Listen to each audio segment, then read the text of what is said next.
क्या पितृपक्ष में तुलसी को जल चढ़ाना आपके जीवन को बना सकता है या बिगाड़ सकता है? अगर आप महिला हैं और रोज तुलसी में जल चढ़ाती हैं, तो ये वीडियो आपके लिए बेहद जरूरी है।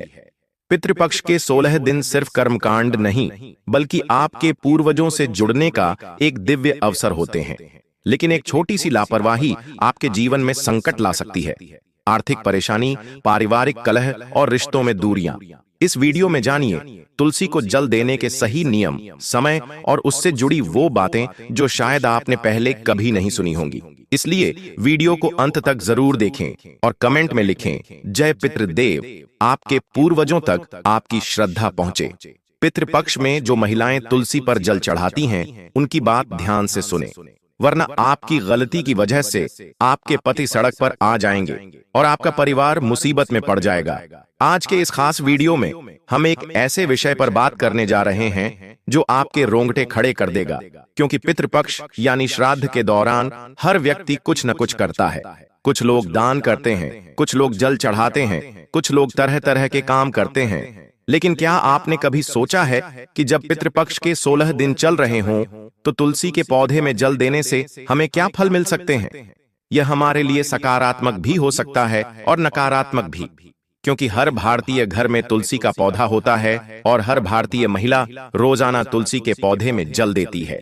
शाम के समय दीपक जलाया जाता है, लेकिन पितृपक्ष का 16वां दिन जो पूरी तरह से पितरों को समर्पित होता है, उस दौरान तुलसी के पौधे में जल देना है या नहीं, किन बातों का ध्यान रखना चाहिए, इसकी पूरी जानकारी आज के वीडियो में आपको मिलेगी। इस वीडियो को अंत तक देखें और अगर आप भी चाहते हैं कि आपके पूर्वज आपसे खुश रहें, तो इस वीडियो को लाइक करें और कमेंट बॉक्स में जय पितृदेव लिखें। यह कोई साधारण धार्मिक कार्य नहीं है, बल्कि इसका आपके जीवन पर सकारात्मक और नकारात्मक यानी अच्छा और बुरा दोनों तरह का प्रभाव पड़ सकता है।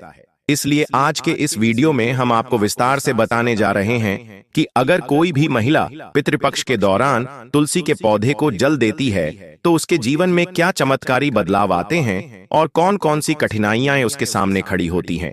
क्योंकि जाने अनजाने में हम कई ऐसे काम कर जाते हैं जो कभी तो हमारे लिए अच्छे साबित होते हैं, लेकिन कभी कभी बहुत बुरे भी साबित हो जाते हैं। सबसे पहले हम सकारात्मक पहलू की बात करेंगे। पितृपक्ष के दौरान अगर कोई भी महिला तुलसी के पौधे को जल देती है, तो उसके जीवन में क्या शुभ परिणाम आ सकते हैं। हमारी बात ध्यान से सुनिए। जब आप इस वीडियो को अंत तक देखेंगे, तो आपके मन में उठ रहे कई सवालों के जवाब मिल जाएंगे। और एक बात तो तय है, पितृपक्ष में जाने के बाद आपके पूर्वज आपको आशीर्वाद देकर अपने साथ ले जाएंगे। बस इस वीडियो को अंत तक जरूर देखें। हमारे धर्म में तुलसी को मां का स्थान दिया गया है और पितृपक्ष के दिनों में तुलसी के पौधे में जल देने से पितरों की आत्मा को शांति मिलती है। जब कोई महिला तुलसी के पौधे में जल देती है, तो घर के वातावरण में एक दिव्य रचना उत्पन्न होती है, जो आपकी तरह नकारात्मक शक्तियों को भी दूर भगाती है। जैसे ही वह सुबह स्नान के बाद तुलसी के पौधे को जल देती है, वैसे ही घर में सकारात्मकता का संचार होने लगता है। चारों ओर सकारात्मकता फैलती है, जिससे पुरानी आत्माएं दूर होती हैं। घर में कोई नकारात्मक साया है, वह भाग जाता है। यही कारण है कि जिन घरों में तुलसी होती है और जो घर की महिलाएं पितृपक्ष के 16 दिनों में तुलसी के पौधे को जल देती हैं, वहां लक्ष्मी जी का वास हमेशा बना रहता है। वहां धन की कभी कमी नहीं होती, हर तरफ से धन आता है और घर का मुखिया कभी कंगाल नहीं होता। उसके घर में खूब पैसा आता है, वो जीवन में खूब तरक्की करता है। उसे कोई गिरा नहीं पाता, कोई झुका नहीं पाता। अचानक घर में पैसा आने लगता है, बच्चे की पढ़ाई में आ रही रुकावटें दूर हो जाती हैं और पति पत्नी के बीच गहरा प्यार हो जाता है। ऐसा नहीं है, बच्चा पैदा नहीं हो रहा था, उसने सब तरह के इलाज करवाए, सब तरह की दवाइयां ली, लेकिन फिर भी बच्चा पैदा नहीं हो रहा था। इसलिए पितृपक्ष के दौरान सच्ची श्रद्धा से तुलसी माता को जल दिया जाए तो संतान प्राप्ति होती है। और इतना ही नहीं, तुलसी की पूजा करने से मातृत्व का आशीर्वाद मिलता है, जिससे संतान का जन्म शीघ्र होता है।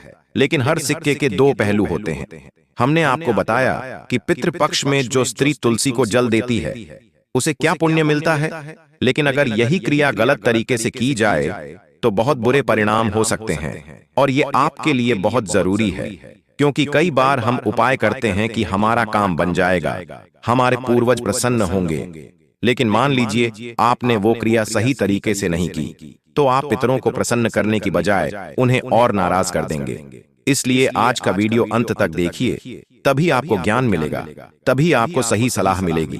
क्योंकि दुनिया के लोग तरह तरह की बातें करते हैं, हमें उनकी बातों में नहीं आना चाहिए। हमें गुरु जी की बात माननी होगी और वीडियो को अंत तक देखना होगा। देखिए, पितृपक्ष के दिनों में तुलसी को जल देने का नियम है और इस नियम को सावधानी से अपनाने से ही हमें लाभ हो सकता है। अगर आप तुलसी को जल देना चाहते हैं तो ऐसा कभी नहीं कर सकते। आपको तुलसी को केवल सुबह, खासकर ब्रह्म मुहूर्त में शुद्ध भाव से जल देना है। दोपहर या शाम को तुलसी को जल नहीं देना है। इसे ध्यान से सुनिए, वरना बड़ी समस्या हो जाएगी। पितृपक्ष के 16 दिनों में आप तुलसी को जल तो देते हैं, लेकिन सुबह के समय, दोपहर या शाम के समय तुलसी को जल नहीं देना है, वरना लाभ की बजाय हानि होगी। मान्यता है कि ऐसा करने से पितृ नाराज हो जाते हैं और घर में परेशानियां पैदा करने लगते हैं। आर्थिक नुकसान होता है, बच्चे की सेहत अचानक से खराब होने लगती है और कई बार देखा गया है कि पति पत्नी के रिश्ते में दूरियां आ जाती हैं। इसलिए अगर आप रोजाना तुलसी में जल चढ़ा रहे हैं तो इस बात का खास ख्याल रखें। पितृपक्ष के 16 दिनों में या किसी भी दिन सुबह के समय आपको तुलसी में जल चढ़ाना है।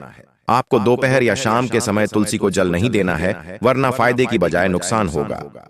साथ ही तुलसी को जल देते समय स्त्री को अपवित्र नहीं होना चाहिए। ऐसा करने से आपके पूर्वजों को भी कष्ट होता है। कई बार क्या होता है, कुछ महिलाएं साफ सफाई का ध्यान नहीं रखती, सुबह उठती हैं, नहाती नहीं और तुरंत तुलसी को जल चढ़ा देती है। ऐसा करने से आपको भी बुरा लगेगा और इसका नतीजा ये होता है कि घर में परेशानी होती है, डिप्रेशन होता है, मानसिक तनाव होता है। एक और महत्वपूर्ण बात जिसका आपको बहुत ध्यान रखना है वो ये कि पितृपक्ष में जब आप तुलसी को जल दे रहे हों तो आपके मन में श्रद्धा होनी चाहिए, एक अच्छी भावना होनी चाहिए। अगर आप एक साधारण पौधे की तरह अपनी जिम्मेदारी नहीं लेंगे और सिर्फ औपचारिकता के लिए तुलसी को जल देंगे तो इसका आपको अच्छा परिणाम नहीं मिलेगा। इसे ध्यान से सुनो। अगर तुम इसे नहीं समझोगे तो तुम्हें इस दौरान भयंकर मुसीबतों का सामना करना पड़ सकता है। दिखावे के लिए ये काम बिल्कुल मत करो, क्योंकि आज के समय के लोग दिखावे के शौकीन होते हैं।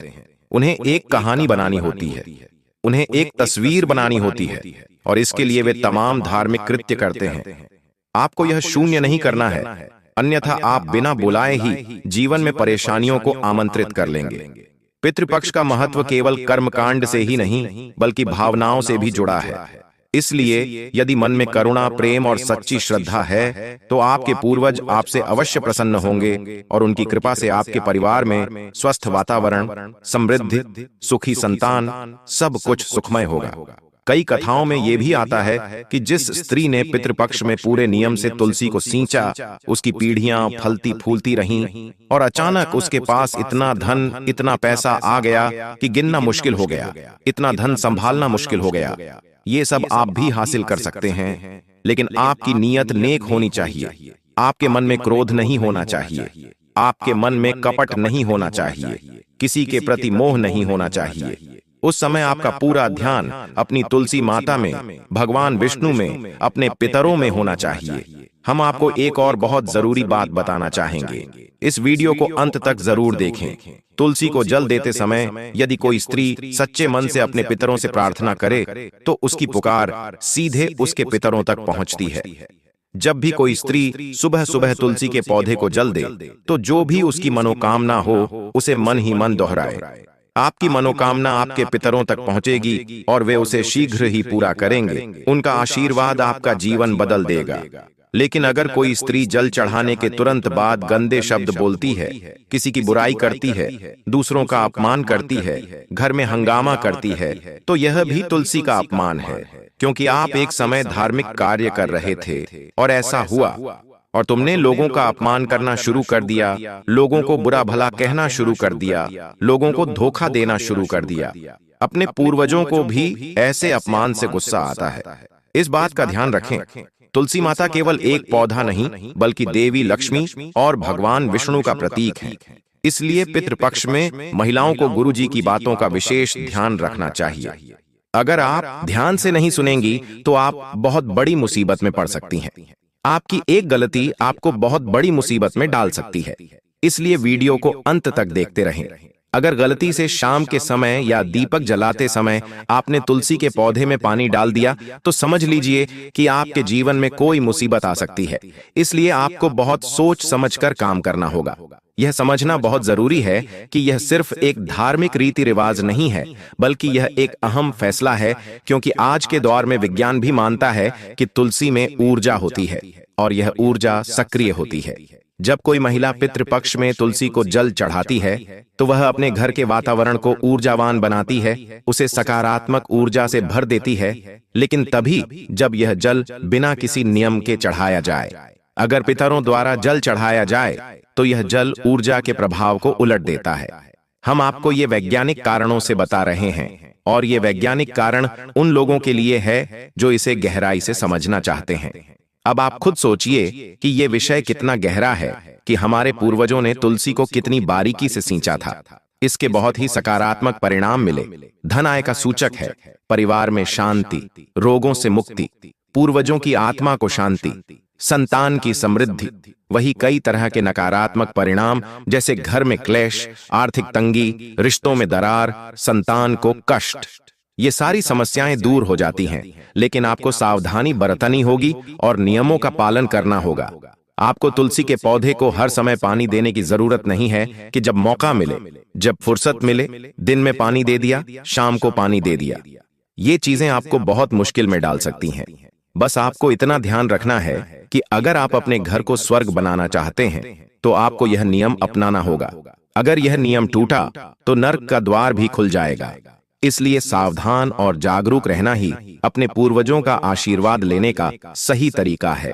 पितृपक्ष के 16वें दिन जब हमारे पूर्वज संसार छोड़कर हमारे घर आते हैं और इन 16 दिनों में हमें उनके लिए कुछ करने का अवसर मिलता है, उनकी आत्मा को शांति देने के लिए, उनकी अधूरी इच्छाओं को पूरा करने के लिए। और जब वे आपके घर आते हैं तो वे आपसे अपेक्षा करते हैं कि आप उनके लिए कुछ करें। आप उनके लिए दान करेंगे, आप उनके लिए तुलसी को जल चढ़ाएंगे, आप उनके लिए ब्राह्मण भोजन कराएंगे। लेकिन जब आप यह सब मन से नहीं करते हैं या करना भूल जाते हैं तो उन्हें बहुत बुरा लगता है। वे 16 दिनों तक आपके घर में रहते हैं, लेकिन बहुत दुखी मन से। और जब वे 16 दिनों के बाद जाते हैं तो आपको आशीर्वाद देने के बजाय क्रोधित होकर जाते हैं, और जाते समय भी उनके चेहरे पर संतुष्टि का भाव नहीं होता है। तो आपको एक बात ध्यान से समझनी होगी कि पितृपक्ष के इन 16 दिनों में आपको अपने पूर्वजों को नाराज करना है तो उनके लिए सब कुछ करना होगा। अगर तुलसी को जल देना है तो सही समय पर सुबह के समय देना होगा, इससे लाभ होगा।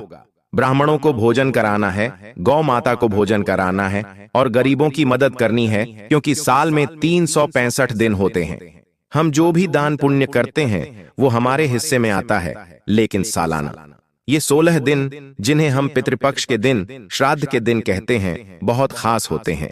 इसमें हम जो भी दान करते हैं वो हमारे पितरों को जाता है, उन्हें संतुष्टि मिलती है। तो जरा सोचिए, अगर आपके माता पिता खुश हैं तो आपके लिए कितना अच्छा होगा। उसी तरह आपके पूर्वज भी आपके माता पिता हैं। आप अपने दादा दादी को तो जानते हैं, लेकिन यह नहीं जानते कि उनकी कितनी पीढ़ियां रही होंगी। लेकिन हमें उनकी मदद करने का अवसर मिला है। हमें उन्हें मुक्ति दिलाने का, उनके पास जाने का, उनके अधूरेपन को दूर करने का, उनकी अधूरी इच्छाओं को पूरा करने का अवसर मिला है। तो पितृपक्ष का यह समय आपका भाग्य बदल सकता है। आपको ध्यान रखना होगा कि अगर आप तुलसी को जल चढ़ा रहे हैं तो आपकी भावना शुद्ध होनी चाहिए, आप सही समय पर हों और नियम शुद्ध हों। अस्वच्छता, गंदगी या समय के साथ कोई झगड़ा ना हो, तभी आपके मित्र प्रसन्न रहेंगे। आपके घर में सुख, समृद्धि और शांति बनी रहेगी। जो सोचा था वो मिलेगा। वैसे भी तुम्हारा परिवार सुखी रहेगा। तुम्हें मृत्यु और मोक्ष दोनों मिलेंगे। जो काम आधा अधूरा था वो पूरा होगा, और फिर आपको कहीं हाथ फैलाने की जरूरत नहीं पड़ेगी। आपके दोस्त आपको इतना कुछ देंगे कि आप उसे संभालते संभालते थक जाएंगे। अगर आपको यह जानकारी उपयोगी लगी हो और आप चाहते हैं कि आपके पितर हमेशा आपसे प्रसन्न रहें, तो इस वीडियो को लाइक करें, कमेंट में लिखें जय पितृदेव। और ऐसे ही महत्वपूर्ण धार्मिक और जीवन से जुड़े विषयों पर वीडियो देखने के लिए हमारे चैनल को सब्सक्राइब करें और बेल आइकॉन दबाना न भूलें, ताकि जब भी हम ऐसा कोई नया ज्ञान साझा करें उसकी सूचना आपको सबसे पहले मिले। आपका साथ, आपकी श्रद्धा और आपका विश्वास ही हमारी ताकत है। धन्यवाद।